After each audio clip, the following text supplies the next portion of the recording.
You are listening to the Billy Dees podcast. We are waiting just a minute for everyone to engage the live stream. Remember, you can find the Billy Dees podcast on your favorite platform.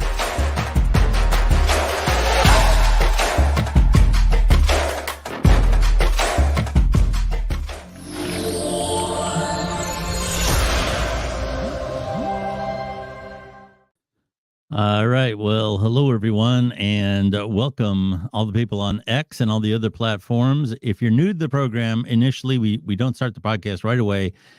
Just a couple minutes in, we give a chance for the streams to lock on all the various services.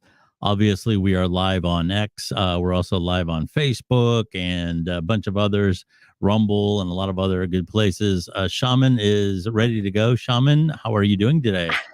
I'm amazing.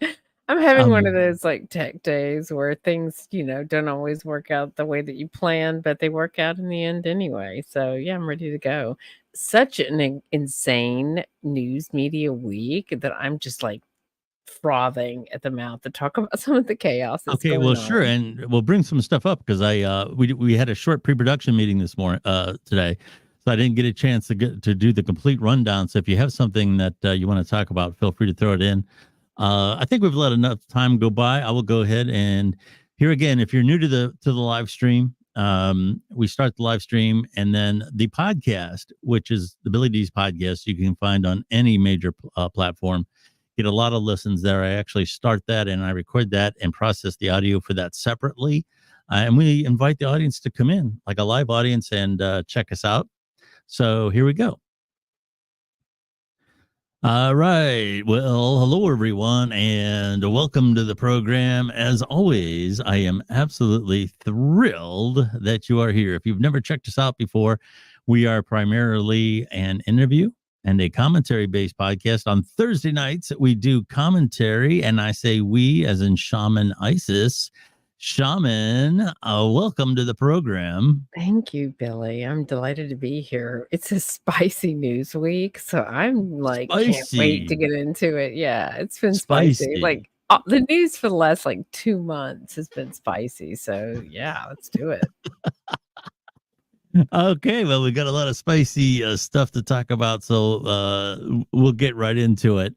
Let's talk about Hunter Biden. I want to be very clear here. When I criticize any public figure, it's not so much, and he's technically the son of somebody, but let's be honest, he's had some dealings with the president, the former vice president, that has impacted what goes on in government. And if this was just being fair, and if you're new to the program, and there's new people every week, just to let you know, Shaman and I are not partisan. We're not here to say, look at those dumb Democrats, look at those dumb Republicans. That's not what we're all about.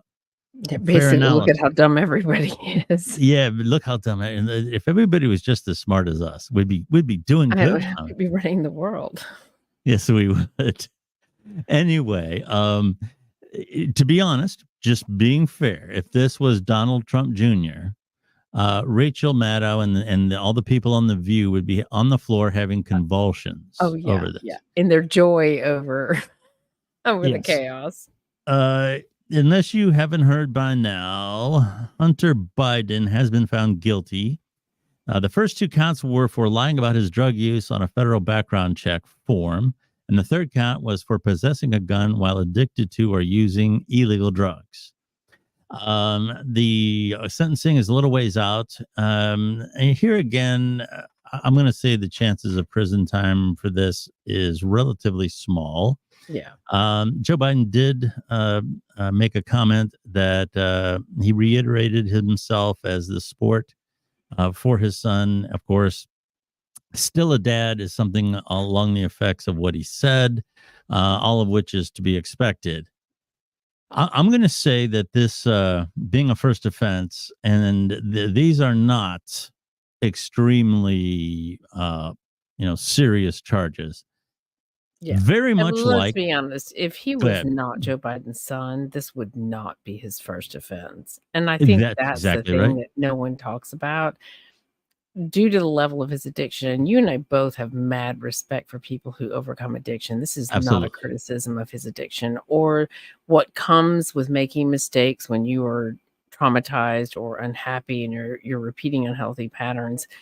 The truth is, if he wasn't Joe Biden's son, we would have been having this conversation probably 3-4 years ago, and it might have done him more favors.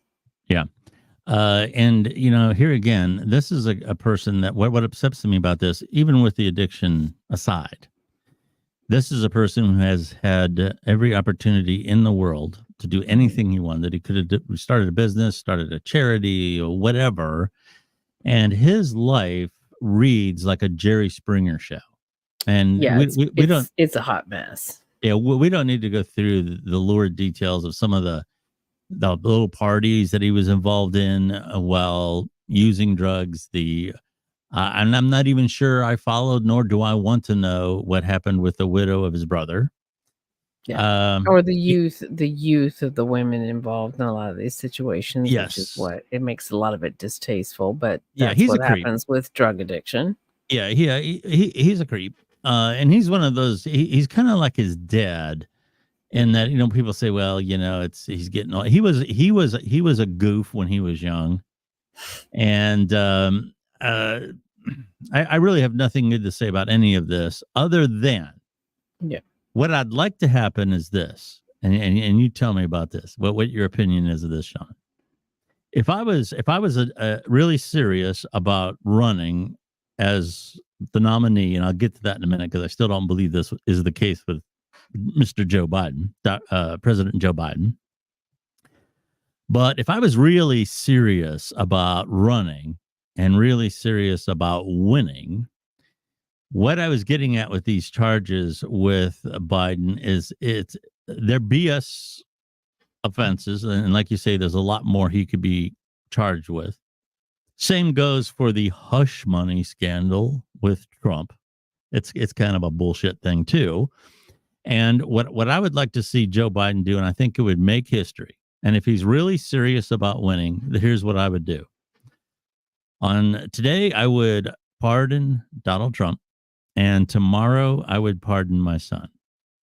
And I would say, okay, the distractions, these petty charges, these petty indictments, these convictions, they're all going to go away. And we're going to concentrate on the issues. I'm going to debate Trump. I'm going to go after Trump on the issues. I'm not going to be a distraction with my son. He's not going to have the distractions of the felonies. We're going into this brand new. I think it would change history. I think it would change. He would probably skyrocket in the polls. If this was 6 months ago, 9 months ago, maybe, but honestly, I think there's been so much damage to the brand, and particularly in the last few months, particularly with what happened with Trump. I mean, come on, everybody. And I mean, one of the reasons that support has rallied around Trump is because the charges and the aggressiveness and the number of charges for a person who was president of the United States was unprecedented. And yet his son has had ongoing issues for years. And if you've ever known any addicts, particularly addicts of the type of substances in which he's confessed to using, that it was messy. It was really messy. And it's almost like they said, okay, well, we can't not do something because it's been so messy. I don't know. I mean, I don't think that he has the presence of mind to even do what you're suggesting, which I think actually makes a lot of sense, but I don't think he actually has the presence of mind. And frankly, at this point, it's kind of a FU to everybody to even do something at this point. And it's like, we all kind of feel like, you know what? We all get spanked when we make mistakes. Regular Americans get spanked pretty brutally when they make mistakes. And I'm not sure they have the tolerance level to watch somebody with the privilege. And I think that's the most insulting part of this whole thing, is that it's not that he's a flawed human being. It's that he has had extraordinary privilege. Absolutely. And he is being ice skated through all of the penalties that everyone else faces that makes them wake the F up. Exactly. And is that even helping him? And is it helping the country? Because I think Right. what would help the country more is to see what happens when somebody actually gets penalized in the way that they should and then wakes up to it and then turns their life around. I think that'd be way more effective than us like Yeah. skating him through because his president daddy made it happen, but his dad doesn't even have the presence of mind to do that. Well, here's what I feel is going to happen at this point. This could be a good out.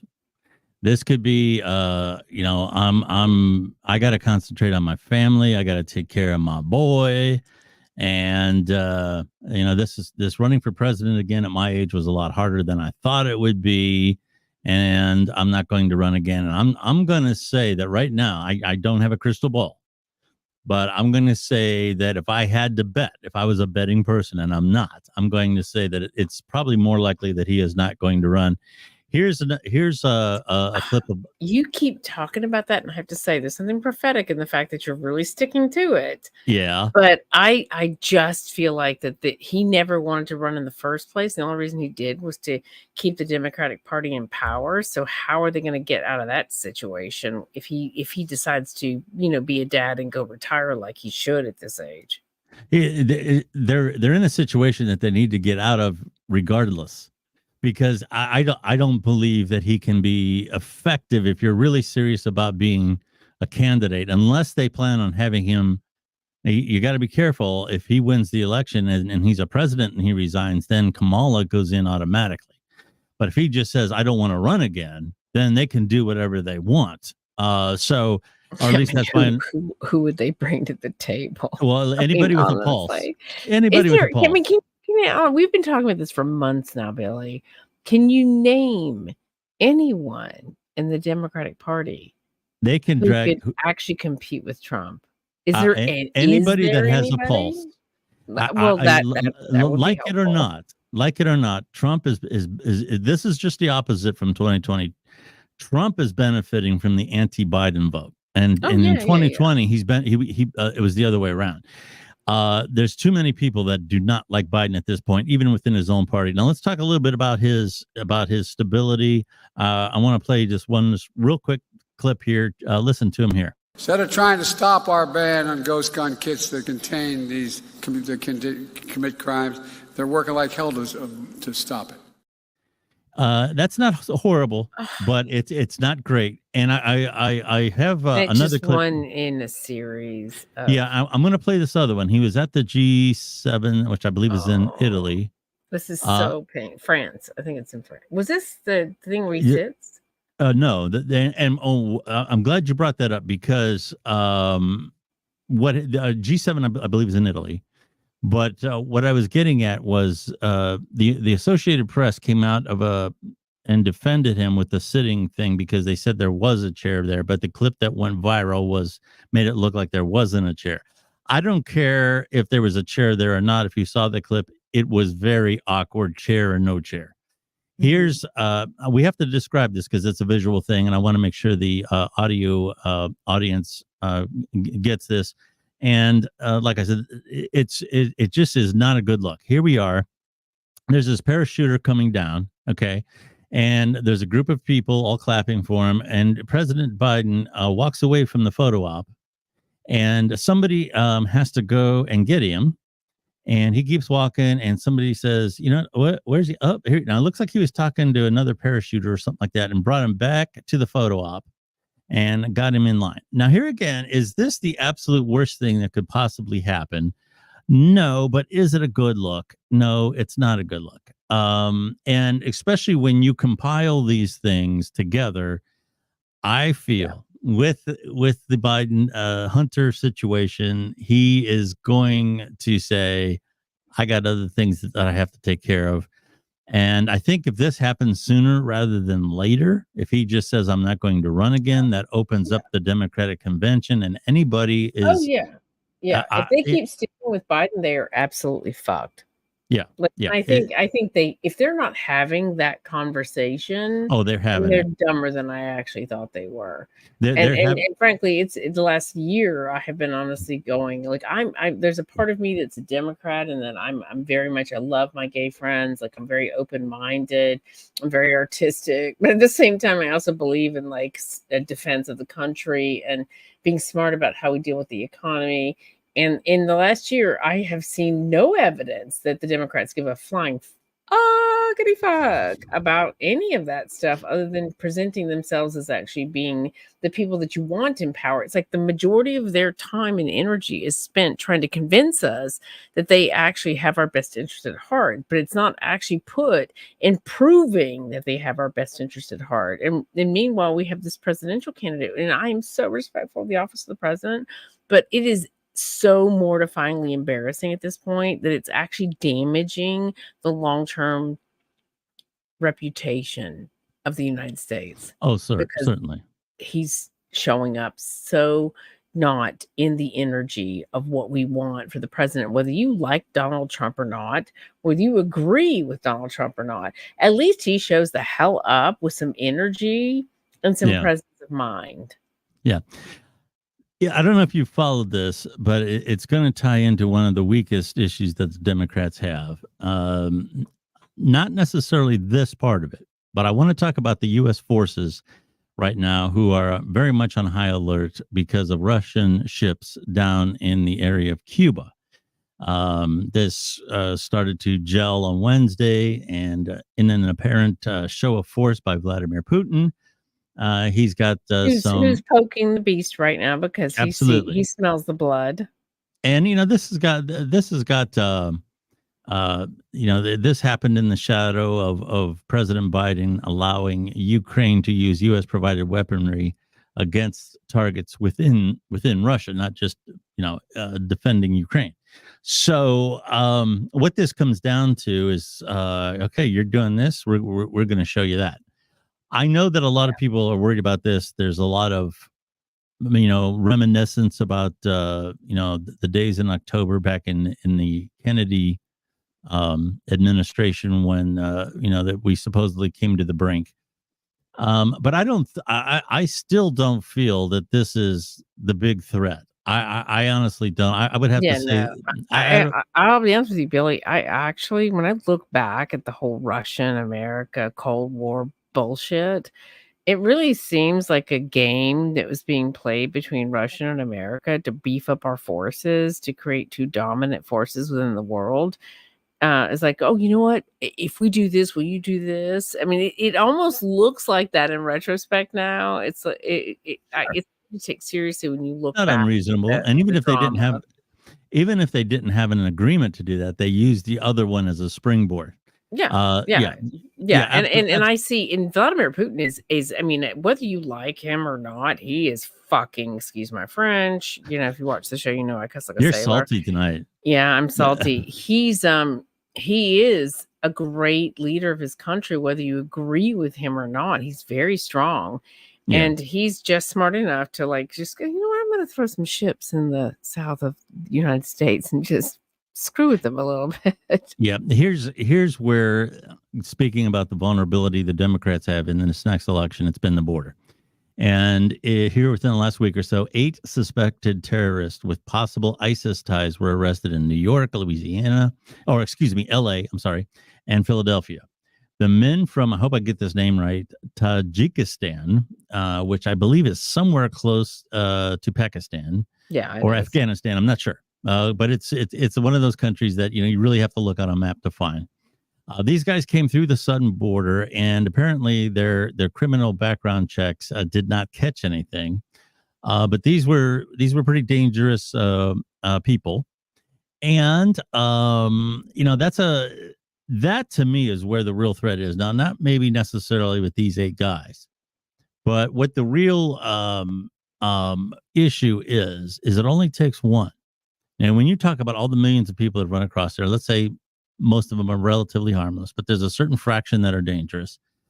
And it's probably a pretty sizable fraction, when it comes to the drug dealers and so on. All it takes is one lone wolf that has been sponsored by a state sponsor of terror, and it would make 9/11 look like a footnote. Yeah. And I got to tell you, the nuclear idea in regard to terrorism, to me, is much more likely and much more scary and much more unpredictable than it is by recognized nations Oh exchanging yeah, no, I 100% agree with you there. It's more likely going to come from a like lone wolf, and I use that term loosely, a handful of men with a really nasty agenda. Um, is actually the thing that I think that and I think that's one of the reasons why our defense systems are overstressed, because it's not like we're battling Russia, which is more of an illusion of battle anyway, because it's more about like, chess pieces, where when you're talking about a lone wolf situation, it requires much greater resources and much greater attention to be able to catch, and then even then you're generally catching it close to the actual situation. So I don't know, it's one of the reasons why I'm a huge supporter of defense and their armed forces. Like, I believe any country, regardless of what's going on in the world, should have a great defense system, because you just don't know. Yeah, I totally agree with that. And I know a lot of people. I've got into some. Why don't we just ban nuclear weapons? And it sounds so noble. Like, why don't we just ban hatred? That sounds like a good idea. The fact of the matter is that the genie is out of the bottle, and it is never going back in. Yeah, and at this point, banning it would just be kind of like it's like sticking a Band-Aid on an open wound. It's like, if somebody wants to do that, they're going to be able to do it regardless. And I think it's more about keeping the temperature of what's going on in the world. Yeah, I think you have to keep, at this point, major countries have no choice. And because of the fact that they could become vulnerable to any nutcase that gets their hands on them. And you got to keep in mind that getting your hands on them now is a lot easier than people think it is.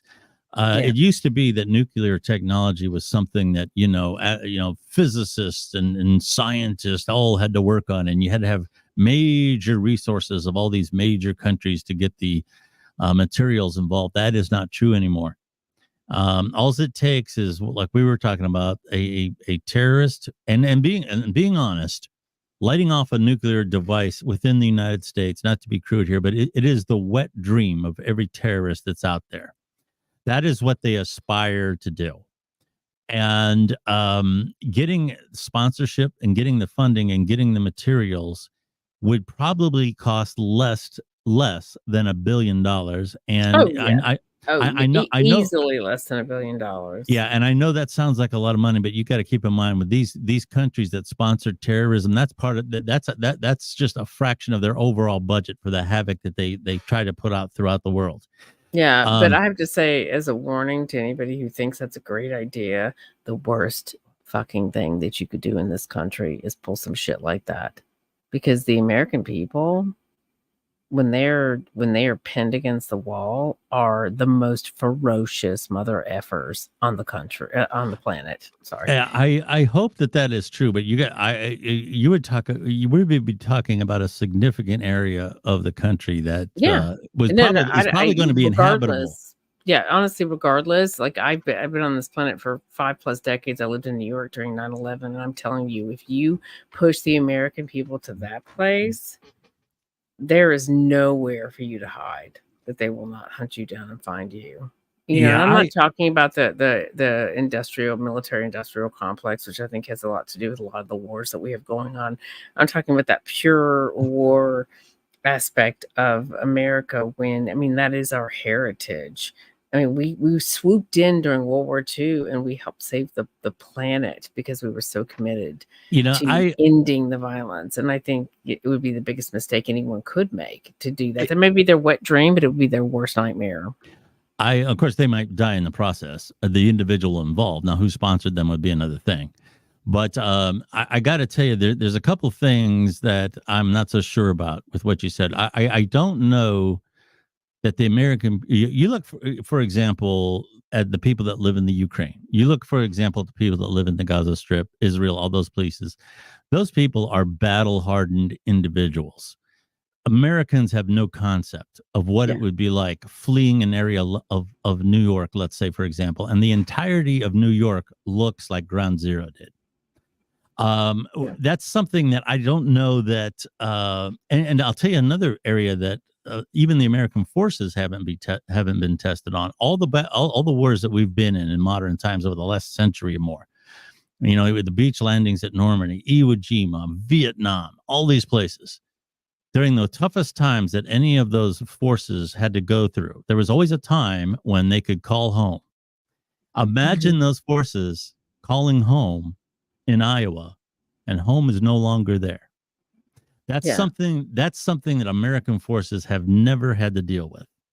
They've always known that the farm is still there. Their home in Scranton is still there. Wherever they're at, their loge in Los Angeles is still there with their family. That is not true in the situation that we are describing. It would be uncharted territory. I think honestly that misunderstands. You know, I talk about this in A New American Dream, which is coming out in September. The American dream is the soul and the spirit of this country. It's not about where you're from or the city that you live in. It's about it's this subtle fabric of the entire country that pulls people together when we are pushed.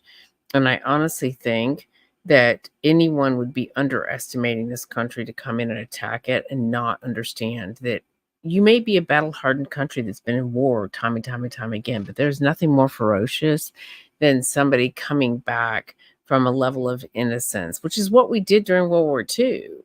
You know, we were not this battle-hardened, society in World War II. We went in and we were like, well, we're going to fix it. And I think that is the essence of the American spirit, which is to look at a situation and say, okay, this has to stop. And so I think we would come back ferociously and we would shut that down. I have so much faith in the American military in that regard. I have faith in the military as well, but let me ask you a question. I'm going to ask you, if 9/11 were to happen today, wouldn't there be protesters, Americans, cheering it, saying that we deserved it? Honestly, you know what? I was in New York City in downtown. I mean, the World Trade Center was my client. And there's something that you cannot overvalue or underestimate, and that is what happens to Americans when they feel collectively attacked by anybody. And it's not even about the semantics. It's about the fact that, whoa, this needs to stop. This is not okay. In a situation like that, like we didn't have time to think about what was going on, what the semantics were, why was it happening. It was like this atrocity isn't okay. I don't care where you're coming from or what your purpose is.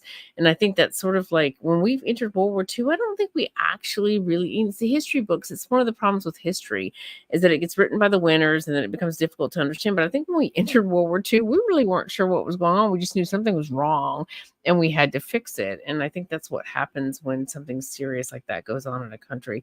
I have a lot of faith in America in that regard. I really do. Okay, I just think that there's an element in this country now that didn't exist 20 years ago. And you know why? That's what happens when you have people who haven't actually dealt with real world trauma. You drop some real world trauma into their fucking backyards and they will wake up. You are in a mood tonight. There's one more thing I'm going to discuss. Sorry, I'm writing A New American Dream and dealing with other things about the American Dream's taken a huge beating in the last few years. We really are in unprecedented times in which the middle class has really gotten beaten up, and I'm deep in that thought process right now and trying to see a way through it and working through a way through it. And so I am spicy because I believe in the American spirit and I believe it's taken a beating and I believe it needs revitalization. And I think people are so surrounded by media that's so down on America and down on our potential and down on because that sells clicks and headlines. I know, but I believe in America, and I believe that when we get provoked, we will come back ferociously. I certainly believe that. I'm not for a moment suggesting that the United States isn't a force to be reckoned with. What I am saying is that there's an element and an attitude in this country and I don't, we could debate about how large it is, but it's significant enough that it gives me pause when I Yeah. see some of the people, our own citizens, and some of the things they're saying about the country. And the majority of them have never been in battle. Yeah. Not a real battle, like, having a pissing contest over whether someone's a girl or a guy Yeah. is not the same thing as facing down a weapon and actually saving someone's life. Yeah, I hear you on that, and that goes back to what I said about a major attack on this country. I think that's something that we haven't really been tested on ever. I mean, even you could go back to the Civil War and make we did that to ourselves. But an invading force isn't something that the United States has really had to deal with on the continent. So anyway, moving on, I'll ask you this. I'll round up with this question. I know you're very much on body autonomy for women's rights and other thing. And the Supreme Court actually surprised a lot of people today because there's an abortion pill called, I'm not sure I'm saying this right, mifepristone. And the Supreme Court preserves access to the abortion pill. And this was brought upon groups that, of course, were anti-abortion and, based on moral grounds. And that's where it failed. From what I understand, the legal proceeding on this is very difficult to bring something to the Supreme Court on a moral issue. It's much more effective legalistically to prove that you have been hurt by some sort of a law or some sort of a procedure. But just to say, I don't like this idea. It generally doesn't fly with the Supreme Court. So a lot of women's rights groups are very happy today about this ruling, although we should point out here that other attempts from other angles and different points of view, there's some states that say that this is interfering with their own laws.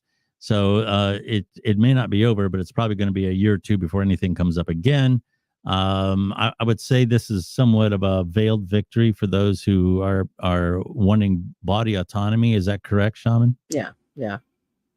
Yeah, it is. And, I think it's interesting because the Supreme Court's made some stumbles in the last 2 years, actually. It's really been kind of a hot mess. And I think that they were more taken by surprise. But if you actually study the Supreme Court, they're pretty consistent in trying to follow the lines that you referred to. I'm glad to hear that. I think this is a battleground issue for the presidential election, Oh, certainly. or elections all over the country, because Republicans seem to not understand that body autonomy is the one thing that's preventing them from being the dominant party like the Democrats. But I don't know. I wasn't honestly that surprised, simply because I looked at it as a very much like an obvious legal issue than one that's more covert. I would totally agree with you. I'm not making any statement in regard to abortion itself, but I can tell you that if Republicans would stick to small government, low taxes, and strong defense, they would win a lot more elections. They'd have no business. Stay out of women's bodies, because And I'm social not sure issues if in they general. see what's coming. But if they don't change after this next election cycle, I'm pretty sure the Republicans are going to be really shocked. Like, they might be really excited right now, but they don't see what's actually coming. No, They don't see the shift in ages. Yeah. Women are really over being told what to do with their bodies. Yeah, if you're a Republican and you're all fired up about some red wave this fall, you might be in for a shock. And I got to tell you, if they would have stayed out of social issues in general, like I've told you before, they would have cleaned up. They get involved in all these different, LGBT plus controversies and all this other stuff. And the fact of the matter is, I really think that the left just throws that red meat in the water, and they know the piranha cannot stay away from it. They're going to gobble it all up. And that's exactly what the strategy is. And Republicans fall for it every time. And like I said, the issue that Republicans are going to carry into the election is the border. And that's where the Democrats have got a big problem. So we'll see what happens. It's going to be an interesting thing. Let's talk about, you have a trailer. Tell us about this project, and I'll run it. It'll work for the audio audience as well, because it's a great voiceover. Tell me about it. Tell me what you got there. Yeah, my third book is coming out soon. It's called A New American Dream, and it shares my vision for revitalizing the American dream to inspire younger generations. They need it. They've gotten really distressed by the state of America. And so I'm super excited about that. It's all a part of the Soul Tech Foundation and the work I do as the director of the National Institute for Ethics and AI. I really believe AI is the way forward, but we had to be smart about it. So yeah, I'm psyched about A New American Dream. And thanks for sharing the trailer for it, Billy. Okay, well, let's give it a listen. Here we go. I've always thought of the American dream as the heart and soul of the country. Boy, has our soul taken a beating in recent years. Things are a bit of a mess. I thought after the closures that the corporations would step up to take care of people, but what we've seen is a shocking level of greed and corruption. It's crushed the middle class, decimated the lower classes, and brought people to their knees. And rightfully, they're angry. But you know what? We stand on the edge of the age of AI, an industrial revolution that we can actually get in front of. We can engineer and design a new America through intelligent and strategic use of technology. I truly believe that is the way forward. It is the way to provide hope to our younger generations and to reignite the American dream.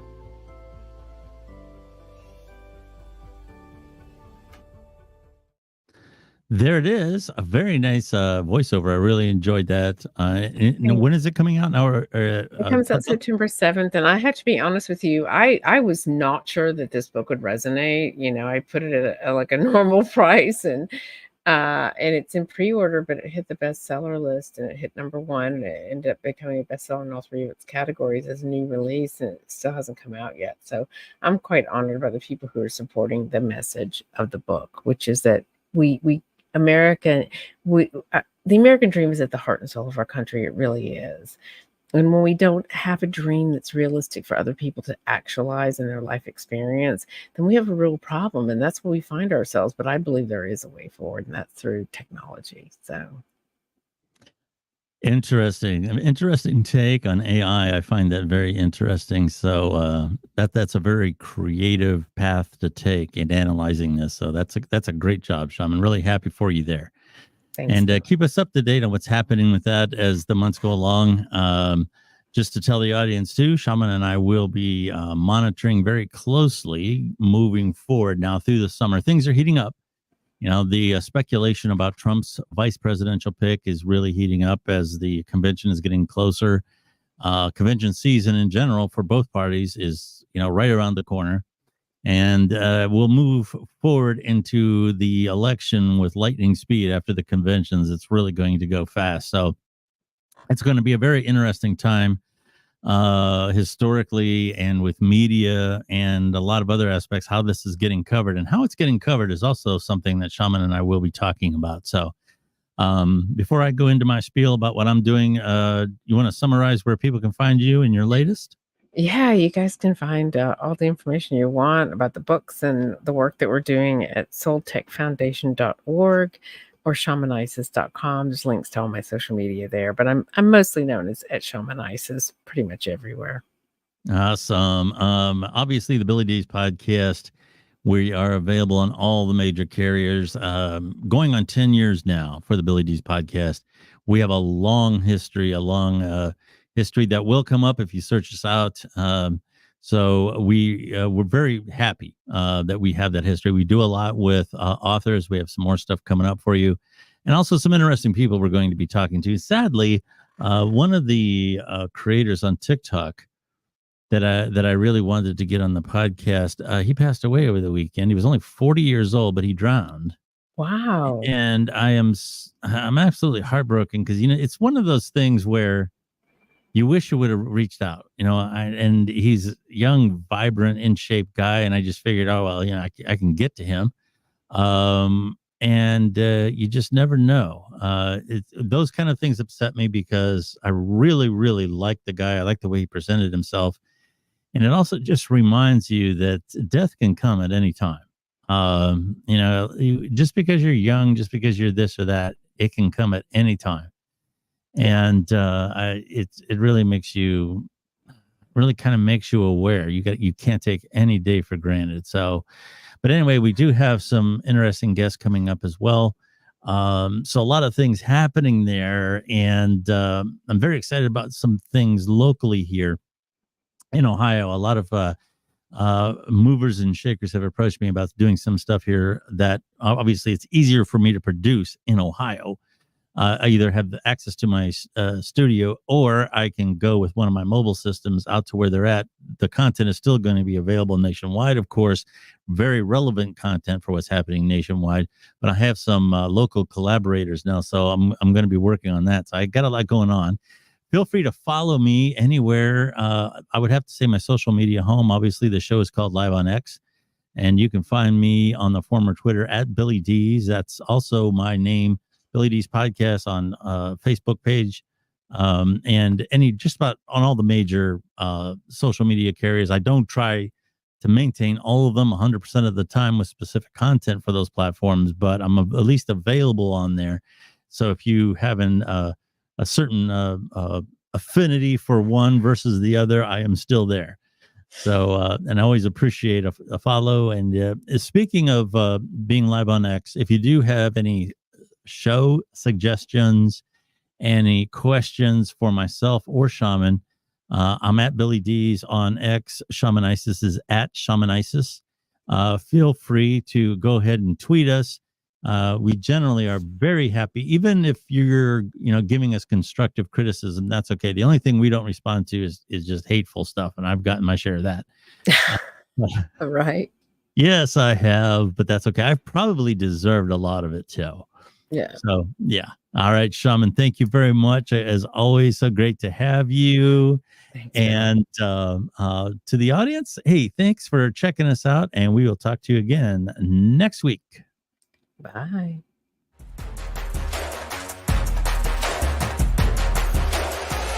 Thank you for listening to the Billy Dees podcast. Follow Billy Dees on X at Billy Dees for updates about the program.